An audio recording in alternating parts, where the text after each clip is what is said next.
Eu quero te convidar a abrir a palavra do nosso papai no livro do profeta Isaías, capítulo 9. Irmãos, eu vou confessar uma coisa para vocês. Eu estava em casa durante essa semana meditando, trazendo à minha memória coisas que Deus fez durante esse ano na minha vida. Eu não sei você, mas 2024 foi um ano desafiador para mim. Mas ainda tem muita coisa para Deus fazer esse ano. Só que, trazendo à minha memória tudo que Deus fez, eu acabei percebendo que mesmo diante dessas dificuldades, lutas, nós amadurecemos muito no Senhor. Todas as vezes que nós temos a capacidade de olhar para aquilo que Deus está fazendo, e muitas vezes ter realmente a ideia que por mais que as coisas não estejam saindo da forma que nós queremos, mas mesmo assim entendemos que Deus está no controle, nós temos a oportunidade de crescer um pouco mais, de amadurecer, de nos desenvolvermos.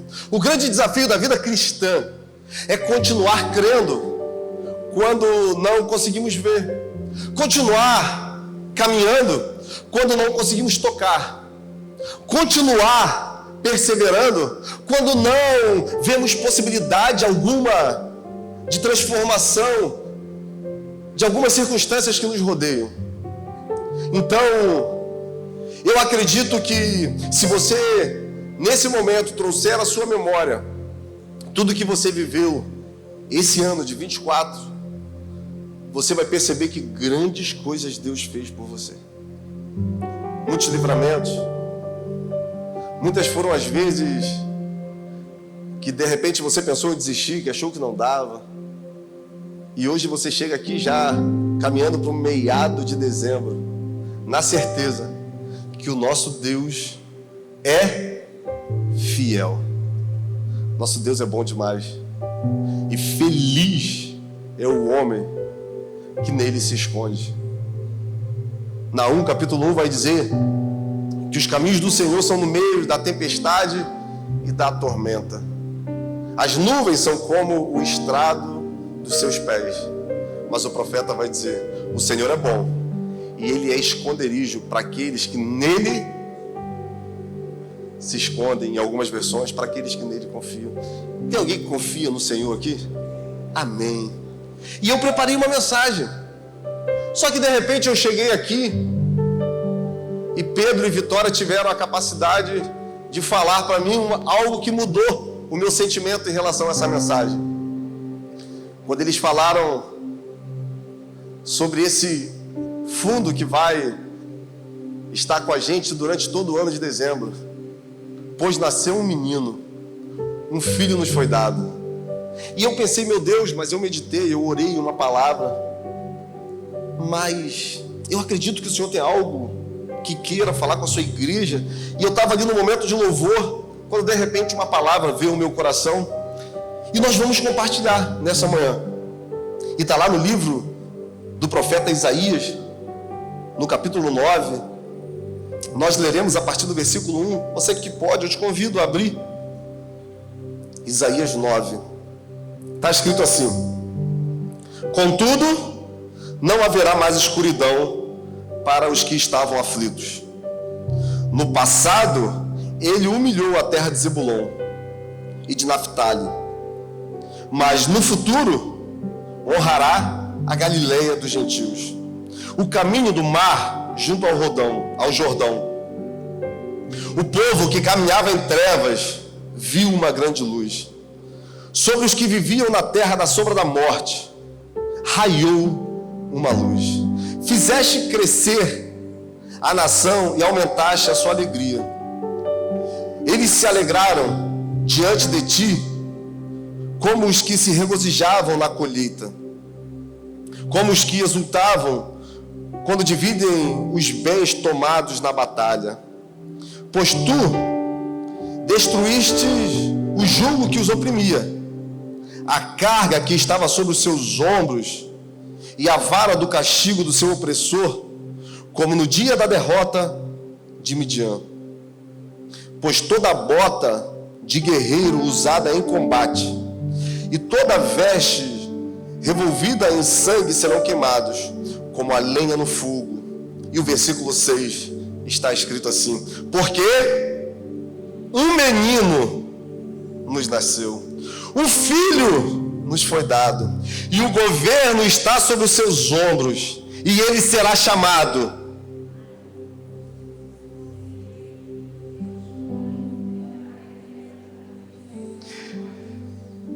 Maravilhoso, Conselheiro, Deus poderoso, Pai eterno, Príncipe.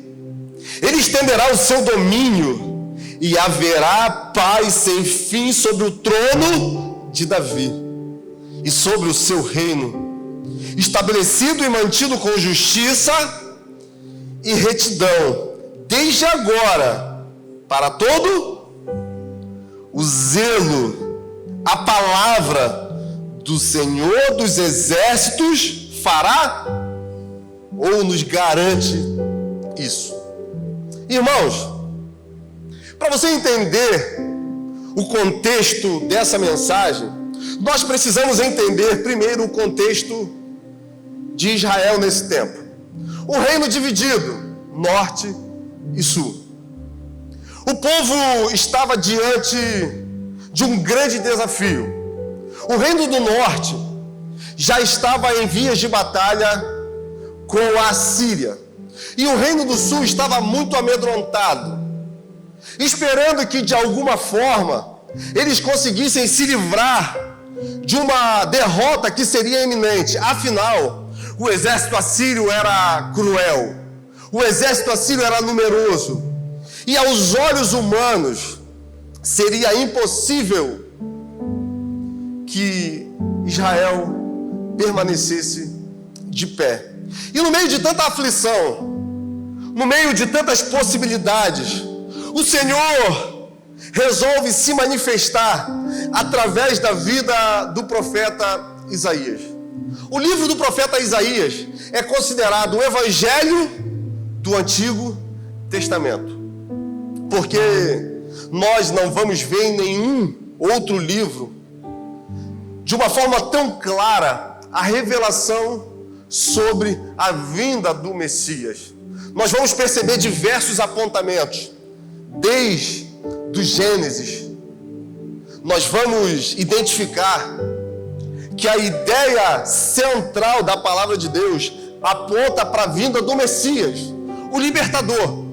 Aquele que devolveria a glória de Israel, segundo os religiosos. Aquele que de alguma forma traria paz sobre o reino de Davi. E o tempo vai passando, e todas as vezes que o povo era oprimido, todas as vezes que o povo era perseguido, de alguma forma existia um sentimento que brotava: tudo que nós precisamos é que o libertador venha e traga para nós a paz que nos foi prometida. Só que a ideia de Deus e os seus caminhos nós não conseguimos compreender.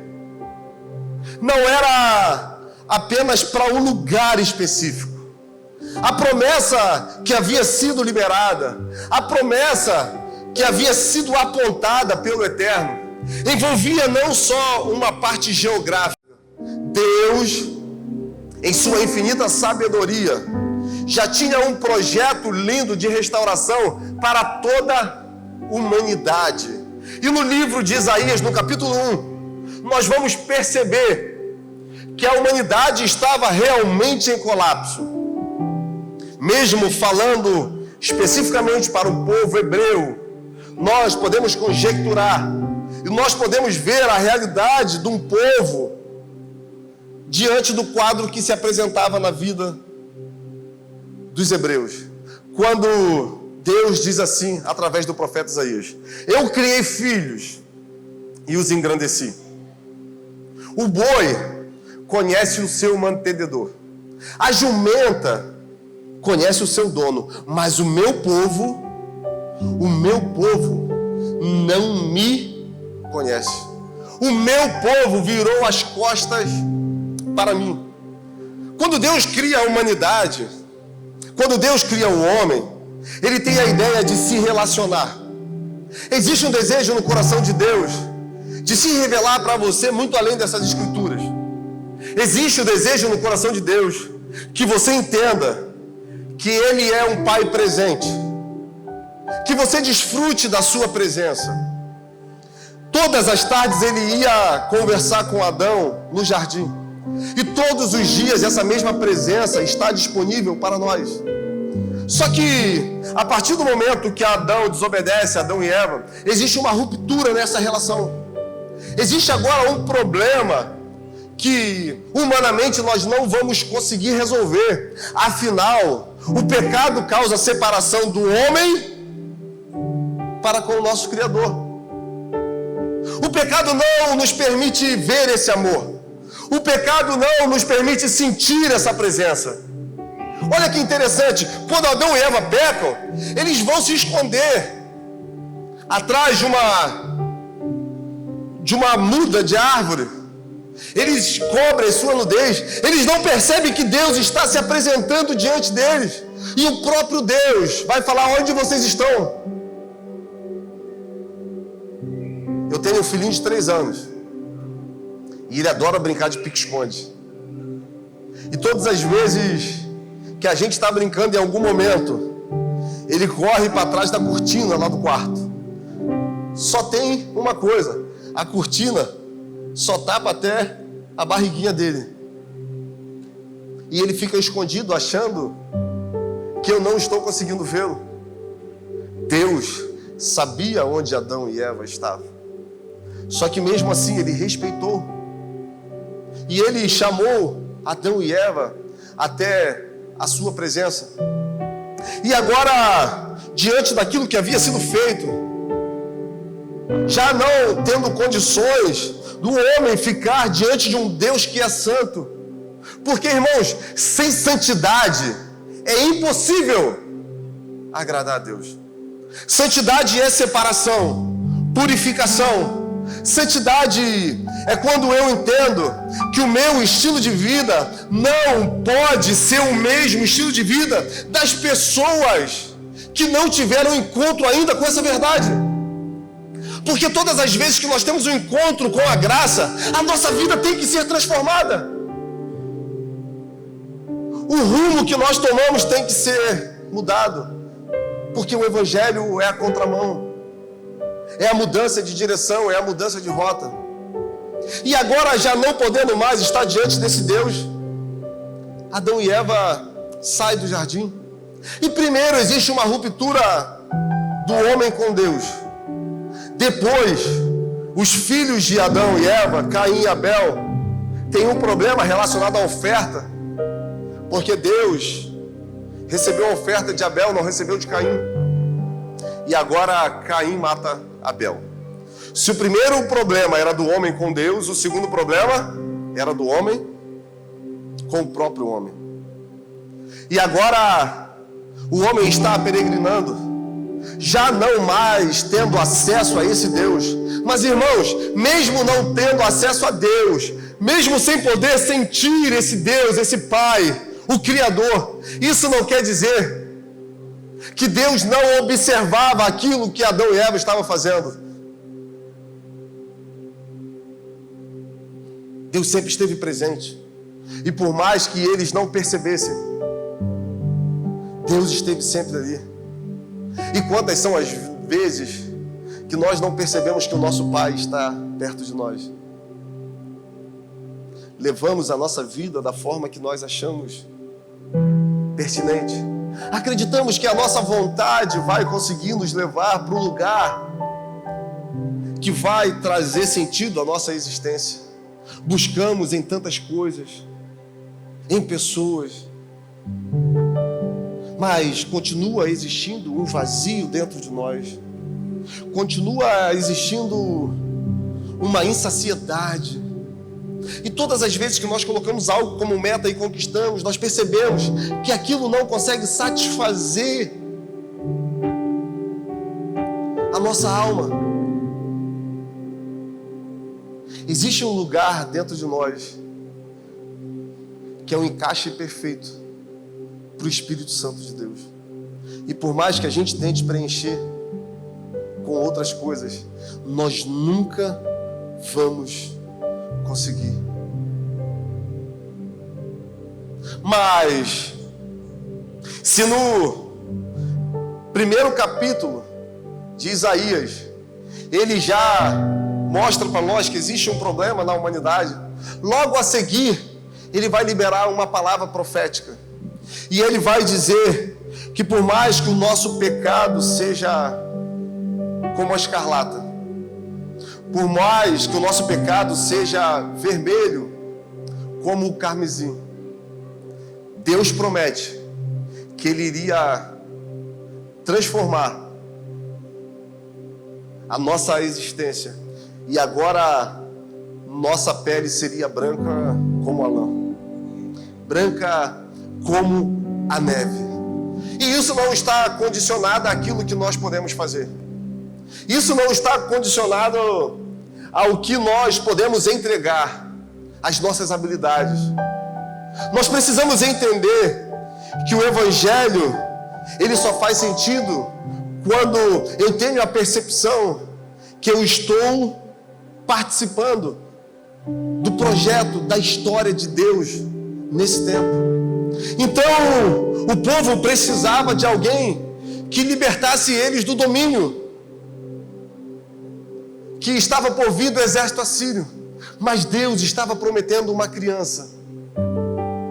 Através do profeta Isaías, cerca de 600 e poucos anos antes da vinda de Cristo, ele vai falar sobre alguém que vai vir reinar com poder, com glória e com majestade. E eu imagino, e quero te convidar a imaginar, o povo ouvindo as características do libertador. Um príncipe da paz, um menino que teria o governo do mundo sobre os seus ombros. O que nós pensaríamos? Eu não sei você, mas eu já penso num general de guerra, em alguém muito forte, comandando exércitos celestiais. E foi essa mesma ideia que o povo teve. O líder bélico. Mas Deus resolveu mandar uma criança. Deus resolveu escolher uma mulher chamada Maria e um homem, um carpinteiro chamado José. E dessa família viria aquele que seria o libertador da história. Olha que coisa ilógica. Perceba os caminhos de Deus. Um Deus poderoso, que com apenas uma palavra fez a terra parar e um grande exército ser derrotado. Um Deus que o seu povo estava diante de um mar e ele fez com que aquele mar abrisse e o povo passasse. Um Deus que durante a travessia no deserto fez com que o povo fosse aquecido com uma coluna de fogo e trouxe o refrigério através de uma nuvem. Ele poderia fazer de tantas formas, ele poderia fazer de tantos jeitos, mas ele fez de uma simplicidade que lhe é peculiar. Ele fez um caminho que talvez nós não escolheríamos. Uma família humilde, que não teve lugar nem para que o Filho de Deus nascesse. E o mundo agora estava diante daquele que é o Messias prometido. E o mundo agora está vendo a luz. João, no seu capítulo 1, vai dizer que ele é a luz que os homens não conseguiram entender. A luz que quando brilha, as trevas não podem contê-la. Irmãos, nós estamos no mês de dezembro e tradicionalmente, ao perceber as cores, os enfeites, a nossa mente logo vai lembrar do Natal. E nós, diante dessa data, podemos ter duas percepções sobre o que fazer. A primeira é acreditar, meu Deus, Jesus não veio nessa data. É uma festa pagã, igual muitos falam. É uma festa que não faz sentido. Mas, se a gente perceber, o Natal, ele envolve muitas coisas. As famílias se unem. As pessoas sentam à mesa e compartilham de uma alegria. E nessa data, todo mundo, por mais que não acredite, por mais que algumas vezes despreze, traz à memória que um menino veio à terra. E esse menino é Jesus Cristo. Então nós podemos agora ter uma segunda percepção, que é, através dessa possibilidade, revelar esse Jesus para as pessoas. É lembrar que Deus amou tanto o mundo, que nos entregou o seu único Filho, para todo aquele que nele crer não pereça, mas tenha a vida eterna. É lembrar que quando nós não tínhamos nada para oferecer, Deus entregou aquilo que Ele tinha de melhor. Sem sombra de dúvidas, nós não somos merecedores, mas Deus nos amou de uma forma tão profunda que Ele mandou o seu único Filho para morrer pela minha e pela sua vida. Diante dessa verdade, a nossa vida nunca mais vai ser a mesma. Agora eu quero te questionar: qual o impacto da vida desse menino tem sobre a sua vida? Qual o impacto que a vinda desse menino tem sobre a sua vida? Sabendo que esse menino nos foi entregue, o que isso muda na sua existência?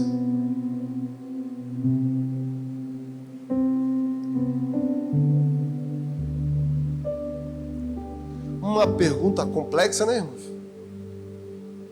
Porque nós podemos passar a vida inteira nos relacionando de uma forma superficial com esse Jesus, sem jamais conhecê-lo.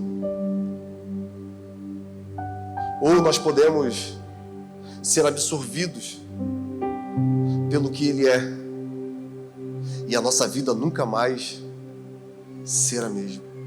Porque existem algumas características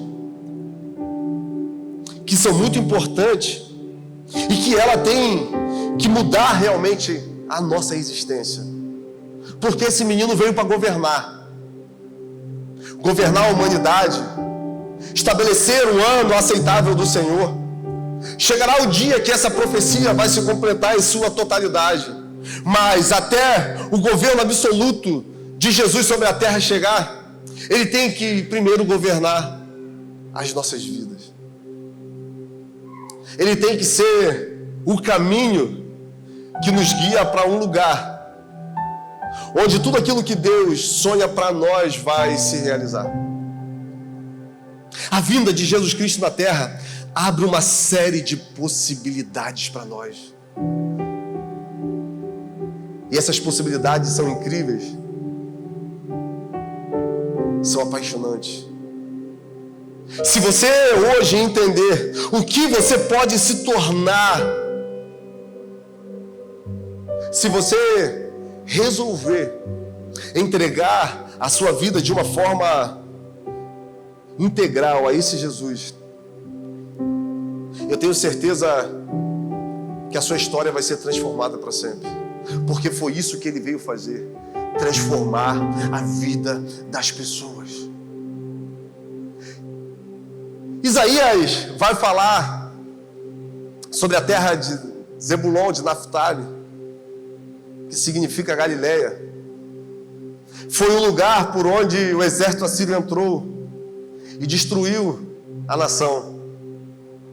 Só que a palavra vai dizer que desse mesmo lugar, aquele que traz a restauração, aquele que traz a vida, aquele que dá um novo destino, um novo norte para nossas vidas também vai vir. Eu começo a entender que existe a possibilidade de onde foi um lugar de dor, de onde foi um lugar de vergonha, onde foi um lugar que eu, de alguma forma, fui exposto. Agora eu posso, desse mesmo lugar, refletir o brilho, refletir a glória, refletir o governo e o juízo desse Messias. Porque ele veio trazer esperança. E quem sabe você chega ao final de 2024 sem esperança.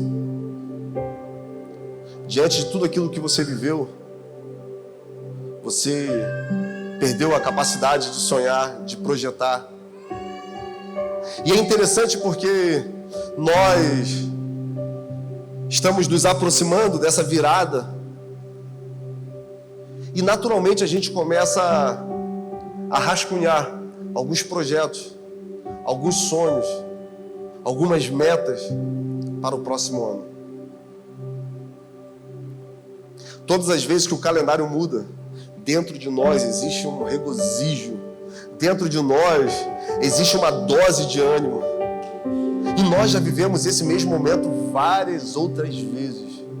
E a pergunta é: o que me faz garantir que no próximo ano a minha vida vai ser diferente? Se você já viveu tantas viradas de calendário, você acaba percebendo que muitas vezes vira a data, mas nós continuamos os mesmos. Porque o que tem que mudar não é do lado de fora. O importante é quando muda do lado de dentro. Paulo vai dizer em Romanos: transformai-vos pela renovação do vosso entendimento, para experimentar a vontade que é boa, perfeita e agradável. Olha, transformai-vos. Você tem que se transformar. Você tem que escolher ser diferente. Você tem que escolher entregar a sua vida, o governo da sua história para esse Messias. Porque ele é um conselheiro. Davi, no Salmo 1, no capítulo 1, ele vai dizer que bem-aventurado é o homem que não anda segundo o conselho dos ímpios. Quem tem te aconselhado? Se nós temos um Pai, um Deus que é conselheiro, quem tem te aconselhado? Será que a pessoa que você está dando seus ouvidos é uma pessoa que está indo para o mesmo lugar que você? Que tem a mesma percepção sobre quem é Deus? Se tem uma ideia clara sobre o que Deus quer na sua vida, para você ter um futuro diferente, você tem que se aconselhar com pessoas que compartilham a mesma fé que você. Pessoas que estão indo para o mesmo lugar que você. O próprio rei Davi vai dizer que as pessoas que nós buscamos conselhos, elas vão poder trazer refrigério para a nossa alma ou não. E mais uma vez eu te pergunto: quem tem te aconselhado? E ele vai dizer que não se detém no caminho dos pecadores. Com quem você tem andado? Será que essa pessoa está indo para o mesmo lugar que você? Será que vale a pena continuar se esforçando, caminhando com pessoas que não estão indo para o mesmo lugar? Ou será que com isso a gente só está buscando para nós mesmos cansaço, fadiga? Porque uma pessoa que está indo para o mesmo lugar que eu, ela tem a capacidade de me animar nos momentos que eu estiver cansado. Uma pessoa que está indo para o mesmo lugar que você, ela tem a capacidade de trazer um ânimo novo quando você estiver prestes a desistir. Com quem você tem andado?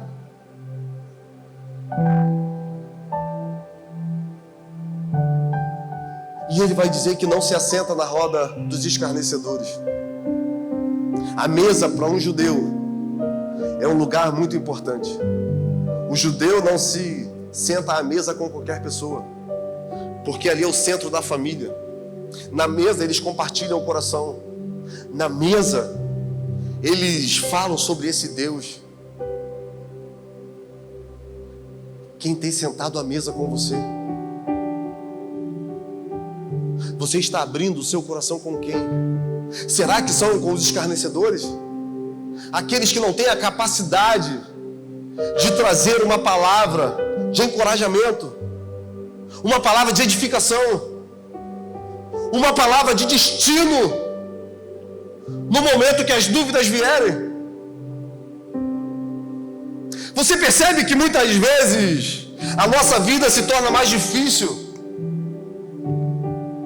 porque nós estamos andando com pessoas que não conseguem visualizar aquilo que Deus tem para nós. Nós permitimos que essas pessoas influenciem a nossa vida, e mesmo assim a gente continua querendo viver tudo que Deus tem, quando na verdade nós temos um Deus que é conselheiro. E Ele vai dizer que nós devemos meditar na lei do Senhor de dia e de noite, porque nós seremos como árvores plantadas junto ao ribeiro das águas. Precisamos nos apaixonar por essa palavra. Precisamos nos apaixonar por essa verdade. Esse livro fechado tem só um valor significativo, mas quando eu tenho a capacidade de me debruçar sobre ele, de ser absorvido por ele, é o próprio Deus falando comigo e com você. É o próprio Deus mostrando as verdades que existem sobre ele para nós. E nós insistimos em nos relacionar com esse Deus apenas pelo que as pessoas sabem, pelo que as pessoas experimentaram. Ei, existe um desejo de Deus de ter experiências com você. Para 2025 ser diferente, seja também uma pessoa diferente. Seja uma pessoa que se envolve com o que Ele está fazendo nesse tempo. Ontem eu tive a oportunidade de fazer um casamento. Irmãos, a noiva marcou 11 horas da manhã. Ontem estava calor aqui. O casamento foi lá no Porto da Barra, em Búzios. E não tinha cobertura. Minha esposa virou e falou assim para mim: amor, vai umas 11h30. Eu falei: amor, até a noiva pode atrasar menos porque se ela chegar no horário. Olha que vergonha. E fui.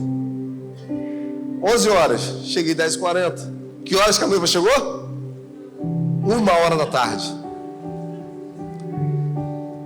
Eu já estava consolando o noivo, porque eu achei, já fugiu mesmo. E o noivo ficou, ela não vem. Eu falei: rapaz, eu acho que não vai vir mesmo não. Se você puder ligar para ela, vai ter certeza. E de repente um jovem, um amigo se aproximou e falou: pô, pastor. A gente começou a conversar. E ele começou a me perguntar sobre algumas coisas que nós temos vivido nesse tempo. Sobre o crescimento. A gente estava falando da inscrição para o culto da virada. E ele falou: poxa, a gente tem visto o que Deus tem feito na vida de vocês, na igreja. E você atribui isso ao quê, pastor? Eu falei: cara, assim, não tem uma resposta lógica. Porque se eu responder isso e tem uma fórmula, não é Deus que faz, somos nós. Mas existe um desejo no nosso coração de se envolver com o que Deus quer fazer. E quando a gente está envolvido com o que Deus está fazendo, naturalmente quem dá o crescimento é Ele. E cara, talvez esse seja o segredo para uma vida de sucesso. É você se envolver com o que Deus quer fazer na sua vida. Porque nós já sabemos o que Deus quer que a gente faça. Só que a gente continua sendo a mesma pessoa, acreditando que de uma hora para outra Deus vai fazer. E nós não nos envolvemos com os projetos que Deus tem para nós. Cara, um menino nasceu. E com ele, um mundo de possibilidades em Deus. E nós continuamos vivendo a nossa vida, esperando que as coisas do lado de fora aconteçam. Eu já contei aqui algumas vezes. A primeira vez que eu tive a oportunidade de trazer a palavra nessa igreja, eu já estava aqui há alguns anos, cheguei muito machucado, muito ferido. Eu ficava lá no cantinho, lá no final. E fui me envolvendo, até que o pastor Rafael assumiu de uma forma interina. E em janeiro ele me ligou, a gente se conhecia desde a metodista, mas não tinha uma proximidade. E ele me ligou e falou assim: poxa, dá para ver o que Deus tem na sua vida, cara. Né? Estou vendo aí o seu crescimento, prepara uma mensagem. Eu acredito que vai chegar uma hora que Deus vai te dar uma oportunidade. Eu falei, amém. Quando ele falou isso, naturalmente eu lembrei, cara, existem umas promessas de Deus para mim nesse sentido. E se ele falou, o que eu vou fazer? Me preparar, porque vai acontecer. Pode ser daqui a uma semana, 2, mas vai acontecer. Passou janeiro, fevereiro, março, 3 meses. Você ainda estaria esperando? 4, 5, 6, 7, mês 11 meses depois. Nós estávamos reunidos no gabinete numa oração, e ele virou e falou assim: cara, dá para ver o que Deus tem na sua vida. Eu quero te falar uma coisa, se prepara, vai chegar uma hora que Deus vai te dar uma oportunidade. Eu virei e falei: pastor, lembra que você falou lá em janeiro? Eu estou há 11 meses me preparando. Ele falou: é mesmo? Então você vai pregar agora. Muitas vezes nós queremos que Deus faça, mas nós não nos preparamos para que seja possível Ele fazer. Nós estamos diante da possibilidade e refutamos, porque nós não estamos preparados. Cara, se prepara. Esse Deus é um Deus forte, é o príncipe da paz. É um Deus que pode, de uma hora para outra, transformar a sua história, transformar a sua vida. Chega de ficar esperando que Deus faça as coisas para depois você se posicionar. Se posicione na certeza que Ele vai fazer. Se posicione na certeza que tudo aquilo que nós precisamos, Ele já nos deu.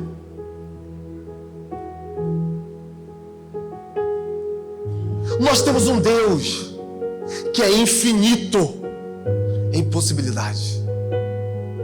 Só que nós insistimos em continuar trabalhando pela lógica, pelos caminhos naturais, para que 2025 seja um ano diferente.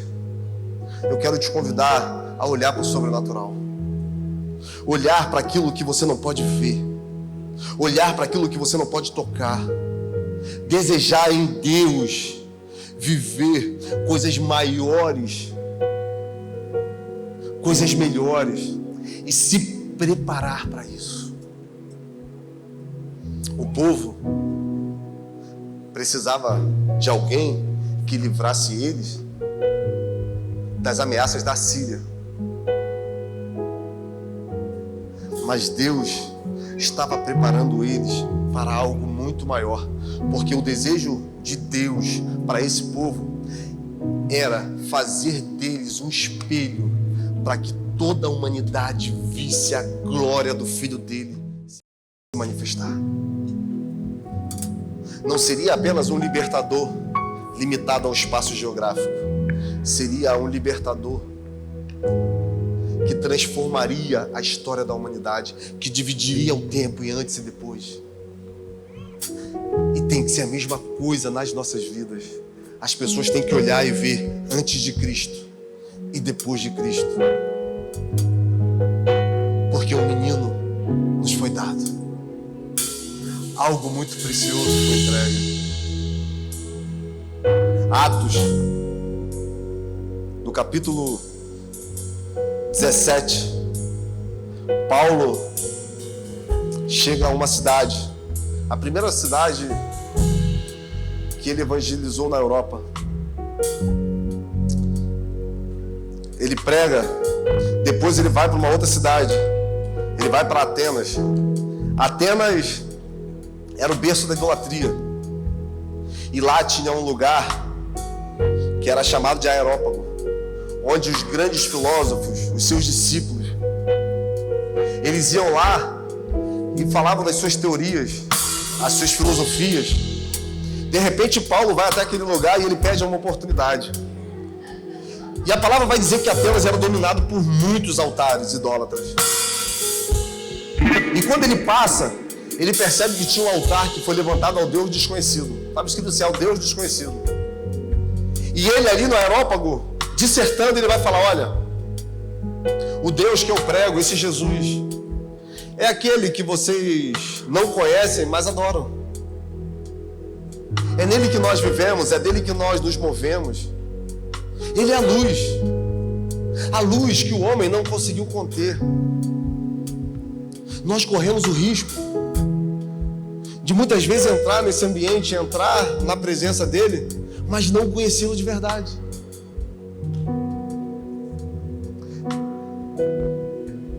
Apenas ser um conhecido. Ou nós podemos ser íntimos dele. E sabe o que é mais incrível disso? É nós que vamos decidir até onde essa relação vai. Se ele vai governar a sua vida, ou se você vai apenas ter momentos próximo a ele. O que fazer vai depender de você. E eu queria te convidar a ficar de pé. E eu queria te convidar a fechar os seus olhos. Eu queria que você fechasse seus olhos.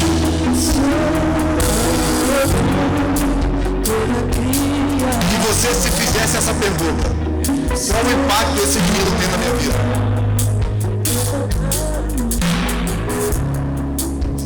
O que a minha vida mudou a partir do momento que eu o conheci?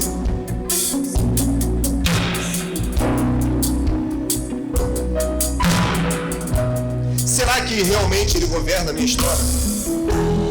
Será que é nele que eu ando, é nele que me movo? Será que eu conheço a profundidade desse amor?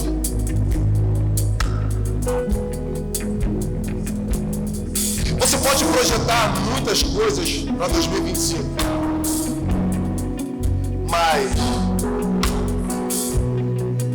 se você continuar tendo os mesmos comportamentos, você vai ter os mesmos resultados. A transformação começa a partir de uma metanoia. A transformação acontece a partir do momento que eu entendo que sozinho eu não consigo viver tudo que Deus tem para mim. E eu queria que você orasse com seu pai nesse momento. Eu queria que você agora falasse para ele as verdades que estão no seu coração, porque você sabe se o governo dele na sua vida tem sido absoluto ou não.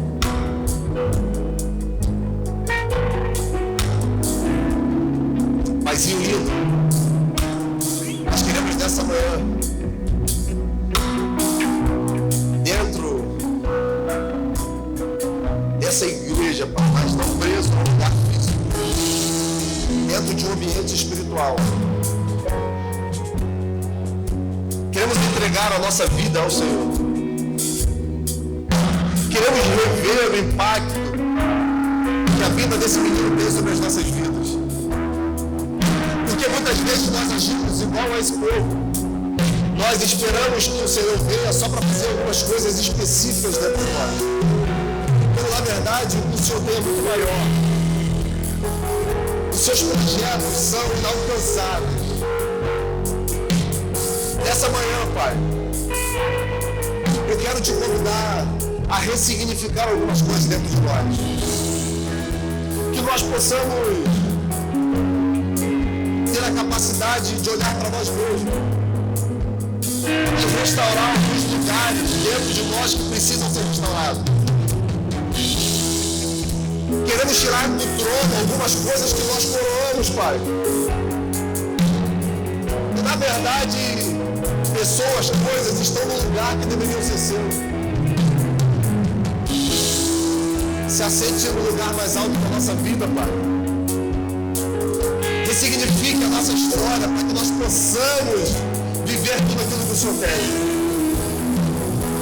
Ah, Deus, causa um reboliço dentro de nós, para que a gente não seja mais a mesma pessoa. Para que seja possível a sua vontade ser estabelecida na nossa vida. Nos coloque em um lugar, Pai, um lugar antigo.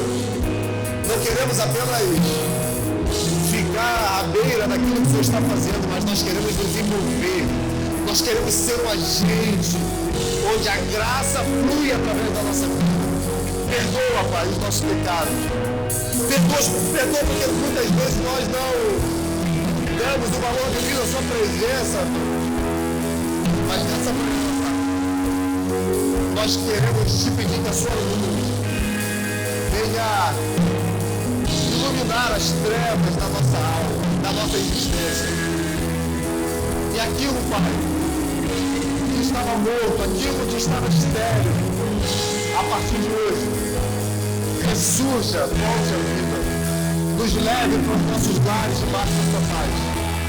Que nós possamos, Deus, ainda hoje, continuar tendo experiências com o Senhor. Ilumina a nossa mente, Pai, para que nós possamos ver. Para que nós possamos, Pai, olhar para onde vem o socorro. O nosso socorro vem do Senhor. Nós já queremos profetizar 2025, mas acreditamos que em 2024 muitas coisas vão acontecer. Muitas surpresas dos céus começam hoje na nossa vida. E nós oramos agradecidos em nome de Jesus. Você que pode aplaudir o Senhor, vai mais alto.